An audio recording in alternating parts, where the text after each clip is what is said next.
good characters are essential.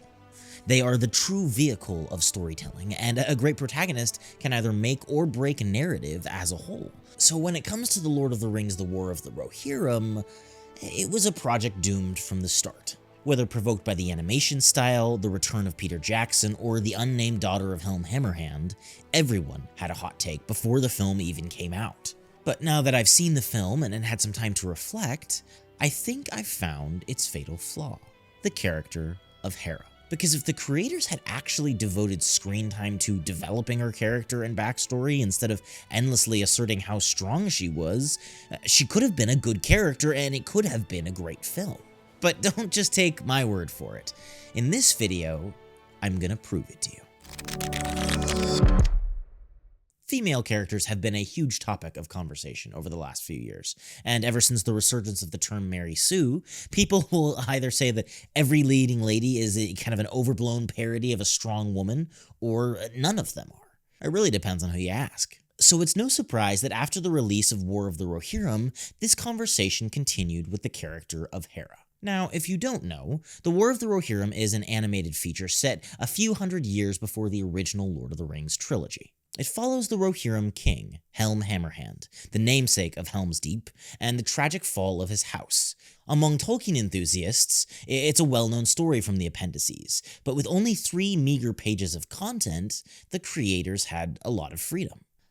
Perhaps too much. With it, they decided to follow a character that the lore barely mentions, the unnamed daughter of Helm Hammerhand, whom they dubbed Hera.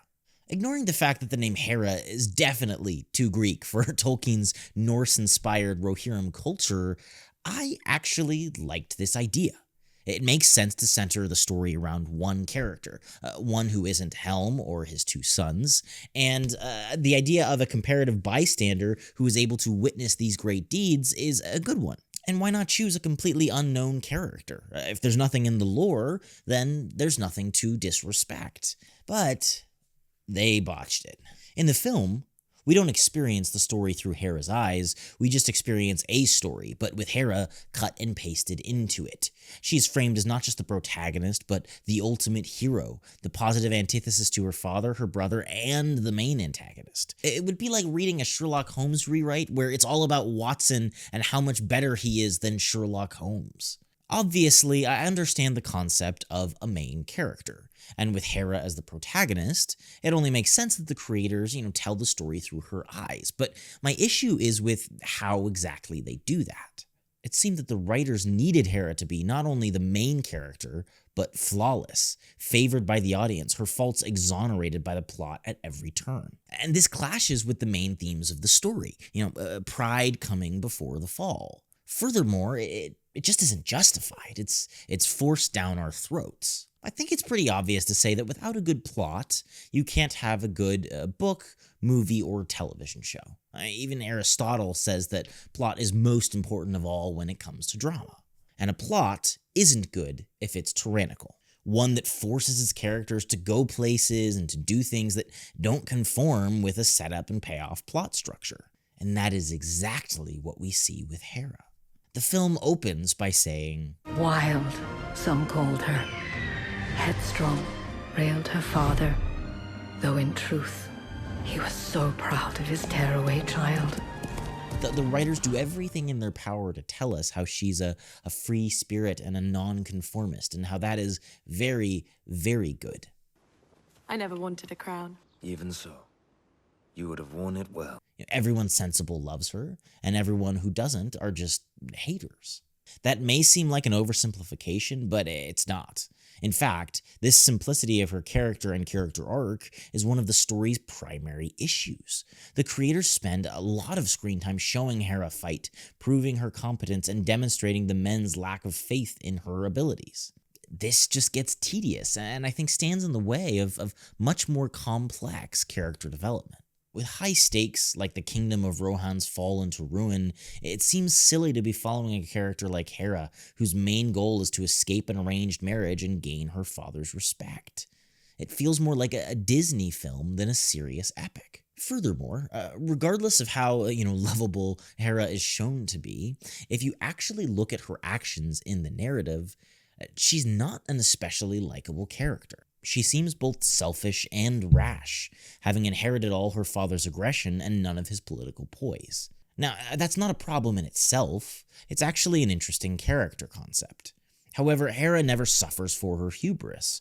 Her pride is lauded, while her father's pride is his fatal flaw. I know. This is the part of the video where everybody says I'm a sexist bigot. I'm not. Hera is a poorly written character, and that has nothing to do with the fact that she's a woman. And to prove that, I want to explore what her character could have looked like, with a few changes. For starters, let's fix her flaws, or rather, her lack of flaws. To really relate to her as a protagonist, Hera must be flawed because all of us are flawed. I think it makes sense that despite her best intentions, she would struggle with the same pride and temper that her father demonstrates. She grew up with only him and 2 brothers in a household untempered by the queen or any loving surrogate mother. Given that, I think she would embrace more traditionally masculine tendencies, and Wulf's proposal is the perfect opportunity to show this. In the original story, Helm insults Freka for proposing a marriage between Hera and Wulf. But in this version, Hera jumps in, standing up for herself and publicly rejecting Wulf's proposal, an incredible insult to Freka and Wulf. Helm and Freka get into a fistfight. Helm, the victor, kills Freka with 1 blow and banishes Wulf as a traitor. I want to make it clear that Hera's rejection of Wulf is an emotional reaction, not an agreement with Helm about the inappropriateness of Freka's proposal. She personally does not want to marry Wulf, and though she agrees with her father, puts the entire fate of her kingdom on the line. Which brings me to the second aspect of Hera we can fix: her role in the actual narrative. Her story's stakes must match those of the overall tragedy, and I think a simple way of ensuring that is elevating her role in the tragic events. So let's take a look at Hera's capture. 4 years after the death of Freka, Rohan is in shambles. Dunland raiding parties keep invading, slaughtering thousands of innocent peasants and farmers. Both Helm and Hera are furious and determined to fix the situation, but the solutions they propose are entirely different. Hera thinks an alliance with Gondor could solve the problem and wants to offer herself in marriage to achieve one, but Helm refuses. As king of Rohan, he must solve the problem, not his daughter and not Gondor. So he calls together the armies of Rohan and plans to meet the Dunlandings in the open field, leaving Hera and the whole city of Edoras behind. Hera takes matters into her own hands, traveling to Gondor with a company of soldiers. But along the way, she is captured by the Dunland forces, and her escort is slaughtered before her eyes. It's the first time that she witnesses such violence up close, and it affects her deeply. She is solely responsible for the slaughter of these soldiers, and she begins to kind of understand the responsibility that comes along with being a ruler. We've established that Hera can be emotional, thinking more of herself than of her duty. But in this second instance, I wanted to highlight Hera's conflict with her father. Not because she is a woman and he's a man, but because they're both stubborn and proud. Good tragedy hinges on loss, on what might have been. And by involving Hera in the more foundational events of the film, she becomes a more fundamental part of the narrative. We are invested in her success, and her failures will be that much more impactful. Which brings me to my final fix and the resolution of this new character arc for Hera, with the death of Helm Hammerhand. With Hera's personal arc being more deeply embedded in the narrative, and her character flaws being equal in severity to the rest of her family, we have to see how this all resolves. Hera's resolution in the original story is one of patriotism and pride, but there's no distinction between the two in the story, and so she just comes across as obnoxious. So going back to Tolkien's original lore, one of the only explicit details is this final scene, the last stand of Helm Hammerhand. During the siege of the Hornburg, Helm would go out in the night and single-handedly attack the enemy camps. He was described as clad in white and stalking his prey, resembling a snow troll. Helm's enemies came to fear him greatly during his time, and it was believed that he became so fierce and terrible that he slew many of them with his bare hands. It was also believed that when he grew hungry and had no food, he ate men, grief and hunger having made Helm more ferocious. After one sortie, Helm went to fight and did not return. His body was discovered the next morning, frozen in the snow, still standing, dead, his eyes open, ready to fight. This led to a belief among the Rohirrim and the Dunlendings that even in death, the wraith of Helm Hammerhand still wandered through Rohan and defended the Hornburg. It's such a beautiful portrayal of the themes displayed in this narrative, and also gives an explanation as to why the Hornburg is named Helm's Deep. But in the film, while this scene is still pretty awesome, the moment was undercut by Helm's last moments with Hera, where he says, Rohan still needs you. No, Hera. They need you. You must lead them now. I can't. You could rule the world.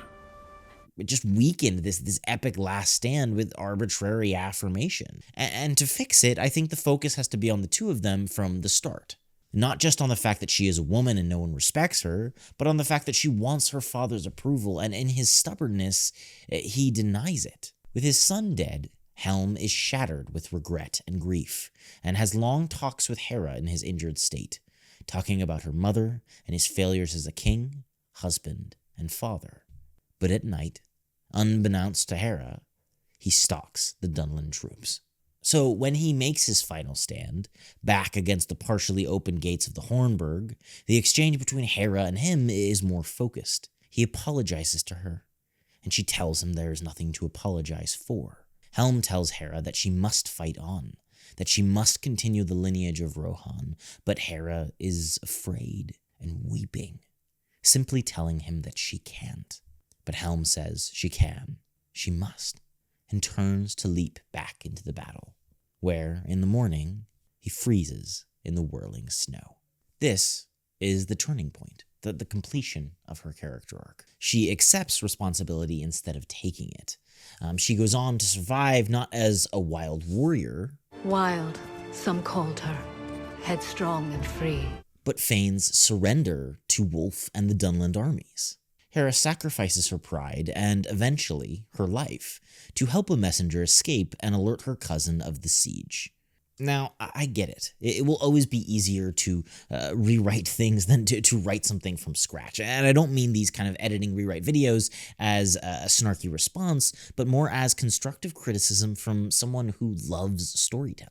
Story will always be king, and at the heart of every good story are good, fleshed out characters. And I think by giving Hera flaws, by tying her actions into the tragedy of the greater narrative, the creators could have achieved an actually good story, especially with her character resolution becoming one of humility as opposed to pride. It gives her something to live for besides herself, and honestly, I think just makes Hera that much more likable. But in reality, the character of Hera was the primary downfall of the War of the Rohirrim. Whether she was a self-insert, the result of feminist preaching, or maybe just a poorly written character, I think it's pretty clear that she prevented the movie from being what it could and should have been.